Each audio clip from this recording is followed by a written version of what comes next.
tardes, bienvenidas, bienvenidos. Hoy abrimos la semana con voz propia, conmemorando el Día Nacional de los Derechos Políticos de las Mujeres. Esto es en homenaje a la sanción de la ley que estableció en el 47 el voto femenino, y por eso vamos a analizar cómo fue evolucionando la participación de las mujeres en política y por qué es importante tener mujeres que nos representen activamente en este ámbito. Y además, lunes con Vero Lorca y su segmento Regenerando Conceptos. Hoy, acoso sexual laboral. Y presten atención, porque ¿qué mujer en más de una oportunidad no pensó, che, este se está zarpando un poco? ¿Seré yo? Bueno, Vero nos aclara todo. Ahora empezamos con los títulos con voz propia, porque denuncian a un fiscal tucumano por violencia de género. Claudio Bonari, titular de la Fiscalía en lo Criminal 1 en Tucumán, fue denunciado por violencia de género por su pareja y madre de su hijo de 8 meses, que declaró que el fiscal la tomó del cuello y de las manos para agredirla verbalmente y luego la echó de su casa. La mujer relató además otras situaciones de violencia de las que fue víctima, por lo que es posible que se solicite una investigación jurisdiccional. ¿Qué quiere decir esto? Que un juez de instrucción va a llevar adelante la causa, ya que otro fiscal legalmente no puede tomar declaración a un par. Además, se puede llegar a solicitar que el funcionario judicial sea sometido a un juicio político, incluso antes de que se defina su situación procesal. Siguiente noticia, una muestra de grabados argentinos contra la violencia de género llega a Francia. La exposición de las obras concebidas para denunciar la violencia de género fue llevada hasta la ciudad francesa de Le Havre y se convirtió en una de las más visitadas en momentos en que la sociedad de ese país se levanta por el femicidio de una madre a la salida de un supermercado. Los grabados argentinos son parte del movimiento Vivas Nos Queremos, con una campaña gráfica que comenzó en México en 2014 como un grito de atención a la ola de femicidios. Y en el caso de Argentina, los grabados son creados y reproducidos en talleres de impresión por voluntarias para pegarse en paredes en las calles o incluso, para llevarse como emblema en las manifestaciones. No tienen copyright, a pesar de que, tienen un importante valor artístico, pero siempre se incluye el lema Vivas Nos Queremos y, por supuesto, se cumple la regla esta del anonimato de las obras. Detuvieron a un hombre que violó a 2 de sus hijas durante 15 años. Un violador de 50 años fue detenido en la localidad santafesina de Florencia, acusado de haber abusado sexualmente de 2 de sus hijas. Como una de ellas incluso, los abusos fueron reiterados, había tenido 3 hijos, su hija con él, producto de las violaciones sistemáticas. Y una de las víctimas lo acusó por haberla violado reiteradas veces durante los últimos 15 años, desde que tenía 11 años, algo que al parecer también habría hecho con su hermana. El hombre va a ser acusado formalmente por el delito de abuso sexual con acceso carnal reiterado, calificado por el vínculo. Una mujer que estuvo secuestrada 24 años se reencontró con su madre. Marina Aragunde, de 28 años, fue secuestrada a los 4 años en la localidad bonaerense de Marcos Paz y ahora se reencontró con su madre a través de Facebook y así recuperó su identidad. La joven fue raptada en el 95 y luego vendida a otra familia, en lo que se cree habría sido una venganza narco contra su abuelo, un hombre que 8 meses más tarde había sido detenido por tráfico de drogas y robo junto al padre de la niña. El reencuentro con su madre fue posible gracias a que Marina se reconoció en una foto de un grupo de Facebook llamado ¿Dónde estás? Y su madre biológica fue quien había subido la foto, María Fernanda. Muy fuerte esta historia. La siguiente noticia tiene que ver con la lucha contra el cambio climático, un ámbito más de empoderamiento femenino. Una coalición de 45 países, liderada por España y Perú, se comprometió a lograr la igualdad de género y el empoderamiento de mujeres y niñas como un componente esencial de las acciones de lucha contra el cambio climático en el mundo.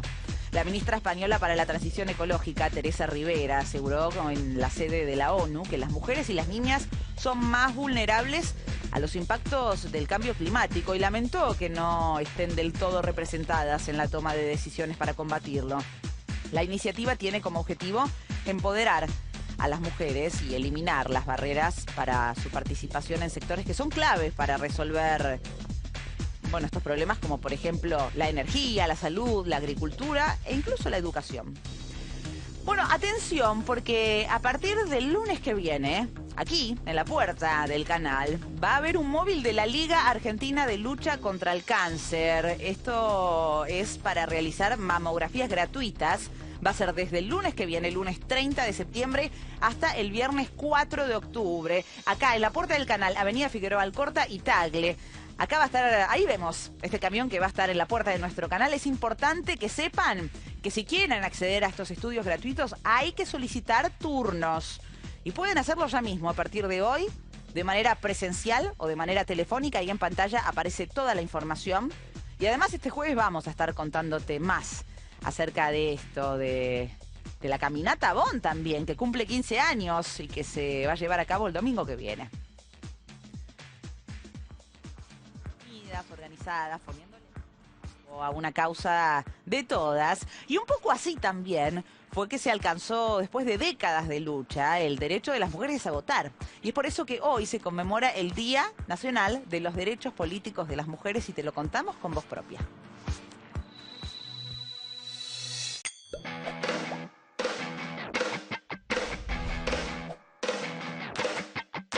Hoy en nuestro país se conmemora el Día Nacional de los Derechos Políticos de las Mujeres en homenaje a la sanción de la Ley 13.010 de septiembre de 1947 que estableció el voto femenino. Después de más de 40 años de lucha por el derecho al voto de las mujeres y gracias al impulso final de la mano de Eva Duarte, las mujeres consiguieron elegir y ser elegidas.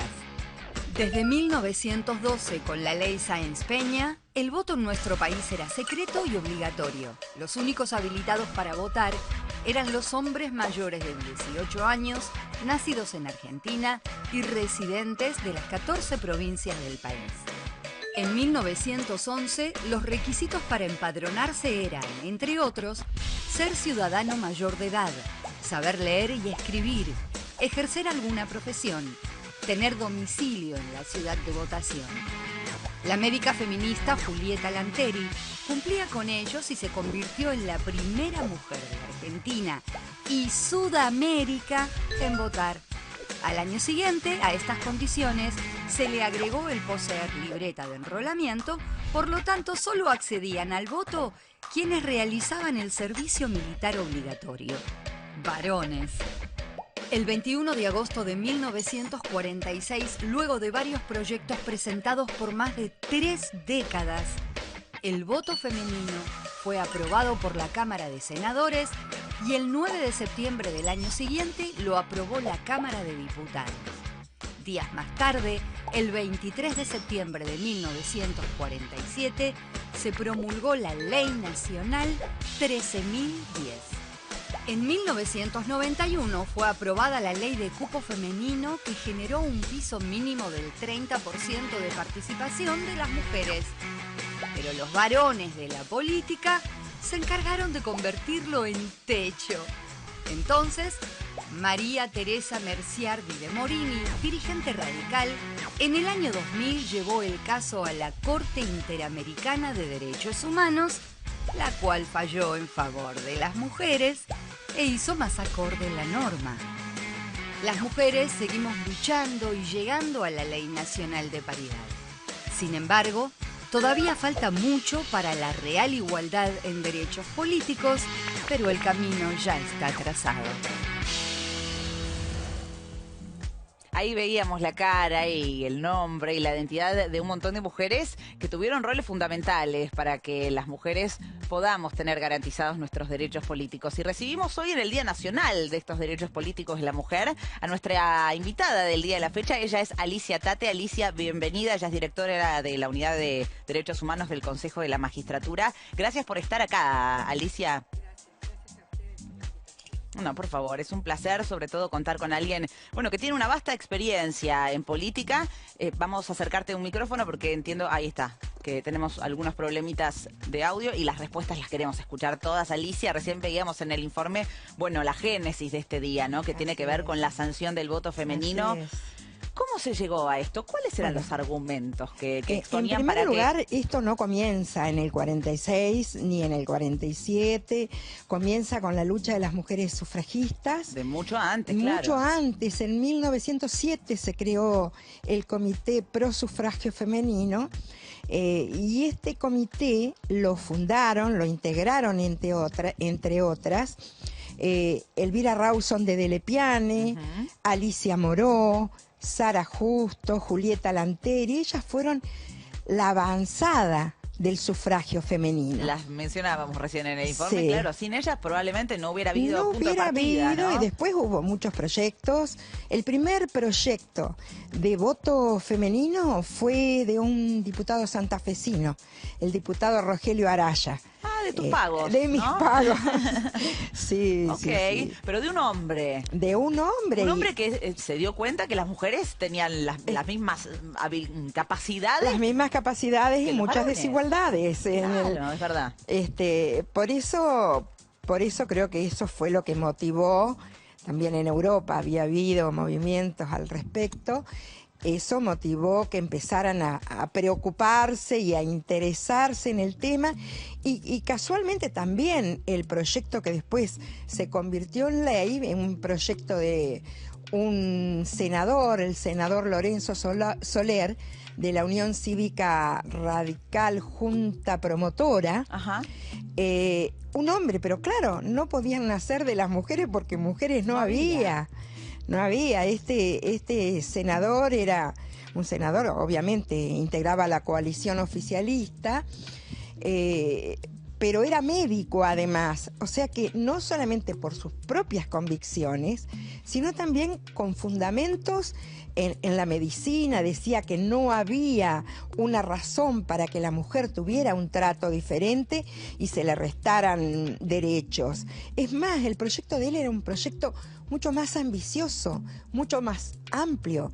Él pretendía que los derechos fueran iguales en todos los campos, no solamente en el campo político. De adelantada. De ¿no? adelantada, Sin por duda. supuesto. Pero contrariamente a él, que me parece que era la excepción que confirmaba la Sí, regla, los sí. hombres resistían mucho el ingreso de Muchísimo. las mujeres a la política. Fue así en su momento con el voto femenino. Fue así también cuando empezaron a incorporar las primeras mujeres al Congreso, cuando Sí. empezaron a llenar las primeras bancas, ¿no? Sí, Alicia. sí. Y si uno escucha el debate parlamentario, a esta altura causa risa, porque no puede concebir los fundamentos que exponían los senadores en ese momento. Es una cosa que ahora no se podría aceptar de ninguna manera. ¿A qué te referís? Las mujeres estaban solamente para ser madres. Ah, claro. Las mujeres no sabían pensar, las mujeres no estaban en condiciones. Los argumentos que exponían para que la mujer no se meta en política, Exacto. básicamente. No solo que no vote, sino que se mantenga lejos del recinto de lo posible, ¿no? Así, el recinto de la cocina. Claro. Bueno, pero fueron surgiendo avances, obviamente, desde el 47 a esta parte. En el informe veíamos en el 91 la ley de cupo, en 2017 la ley de paridad. Por eso quiero también mencionar, hablando de la ley de cupo, que vos, Alicia, fuiste de alguna manera la impulsora de la ley de cupo provincial, ¿no? En tu provincia de Santa Fe. Fuimos varias mujeres de distintas procedencias políticas y mujeres sindicalistas. Bien. Y constituimos el Foro de Integración de la Mujer Santafesina, que el objetivo fundamental era precisamente eso, lograr la sanción de la ley. Y yo creo que en todas esas conquistas tiene que haber habido una concurrencia de mujeres de distintos sectores, un empuje. Si no, no se puede, por decisiones individuales, por mucho trabajo individual que haya, es casi imposible. Siempre es interesante y es más importante que coincidan distintas voluntades de distintos sectores, de distintas procedencias. ¿Qué, a tu criterio, Alicia, qué leyes o qué es lo que falta para que la mujer pueda hacer un uso pleno de sus derechos políticos? O incluso si hay algunas otras leyes que tal vez no tengan no sean tan populares como la de cupo, la de paridad, que nos sirvan para representarnos. Hay leyes tal vez que faltarían, pero lo que para mí fundamentalmente falta es un cambio cultural. Eso no se consigue ni con una ley, ni en un año. Bueno, se está gestando. Pero se está notando una diferencia. También ha tenido muchísima importancia el Ni Una Menos, toda esa confluencia del colectivo de mujeres, que se logra de esa manera. Yo estoy absolutamente convencida. Bueno, perdóname, te interrumpí. No, ¿Me querés decir algo más? iba a decir que no. Decime. No es el resultado de la lucha de una, sino el resultado del colectivo de todas. Bien, fundamental, claro. Trabajo en equipo es esto. Un trabajo en equipo, así incluso es. también con, nosotras, las mujeres, y con los varones también. Hay muchos hombres que Claro se que suman, sí. y a mí me parece bien que se sumen los hombres. Y hay mujeres también que resisten, ¿no? Y hay Así muchas como hay mujeres que resisten, pero sobre todo en los partidos políticos, Sí.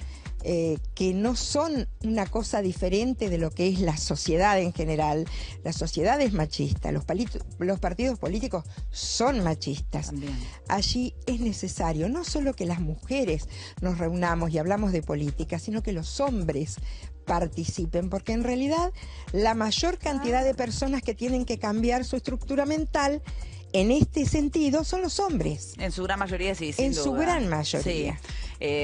No, lo que te quería preguntar, a ver qué opinás, porque estamos hablando de logros, de avances, de espacios ganados que hemos tenido las mujeres en política, pero que esto también de alguna manera genera nuevos desafíos o hasta nuevos problemas. Qué sé yo, me acordaba preparándome para el programa de hoy, de cuando en su momento Lubertino, la legisladora, amamantó a su hijo en una sesión. Victoria Donda también. Lo de Lubertino creo que había sido en el 96. Lo que pasó con Victoria Donda en su momento en 2011 fue cuando la criticaron por el vestido que había seleccionado para asumir su banca. Sí. Ahora surge, y hemos dedicado un programa a hablar de esto, de la violencia política, que es todo esto a lo que se tiene que enfrentar la mujer dentro del ámbito político, que al hombre no le pasa. Así es. Y yo no he visto violencia física, por ejemplo, en mi partido o en el partido en el que yo militaba. Bueno, pero hay otras formas de hay violencia, otras ¿no? maneras de violencia. La violencia psicológica, la violencia verbal,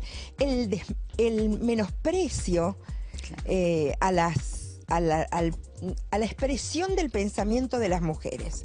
Siempre hay una cosa de... ¿Sigue todavía existiendo un poco eso, Alicia? Menos, pero existe. Existe. ¿Y cómo se combate? ¿Cómo hacemos para...? ¿Qué Bueno, tenemos que hacer? En el momento mandarlos a ellos a lavar los platos, que no, entiendo que no, pero es muy difícil. No, pero esas yo creo situaciones que te sorprenden y no sabes cómo lidiar con ellas. Ya hay un cambio generacional que hace, así como los hombres hoy cambian los pañales, lavan los platos, Sí. cosa que a la generación nuestra no sucedía en la generación nuestra, pero ahora sí los jóvenes, todo el mundo se resiste a compartir el poder, porque en definitiva la cuestión es esa, es compartir el poder. Entonces aquellos que lo detentan no quieren ceder ese pedazo o esa cuota de poder que tienen.